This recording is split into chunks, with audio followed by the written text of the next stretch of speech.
ধোয়া নাই তো? হ্যাঁ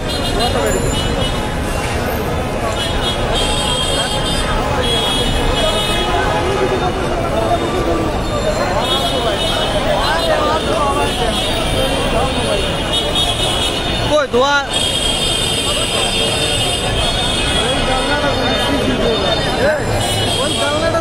ওই যে ধোয়া।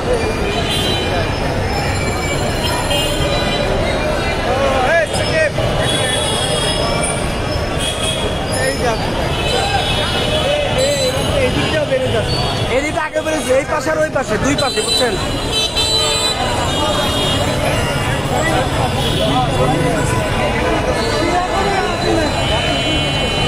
ফায়ার সার্ভিসকে ফোন দেওয়া হয়েছে কিন্তু এখনো তো আসার নাম নাই। বাংলাদেশের ফায়ার সার্ভিস এখনো যদি আসতো তাহলে এই আগুনটা নিয়ন্ত্রণ হইতো। আগে সবকিছু আইসা পড়ছে কিন্তু ফায়ার সার্ভিস আসতে পারে না এই পর্যন্ত।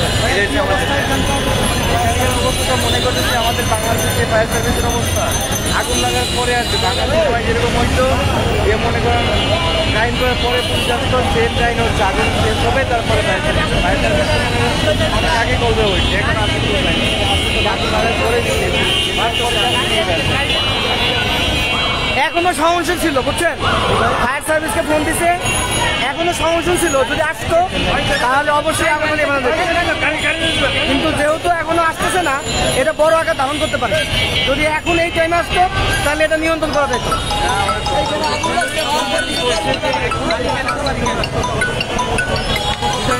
এখন পর্যন্ত তারা কিন্তু পায়নি।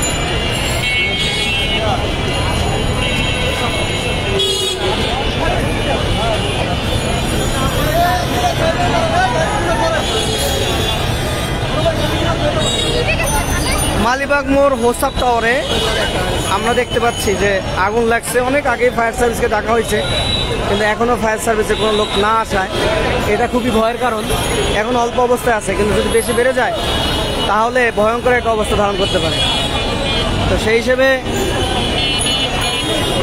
আমরা ফায়ার সার্ভিসে কল করেছি কিন্তু এখনও তারা আসে নাই। আর রাস্তায় যে পরিমাণ জ্যাম, তাদের আসাও কষ্ট হয়ে যাবে।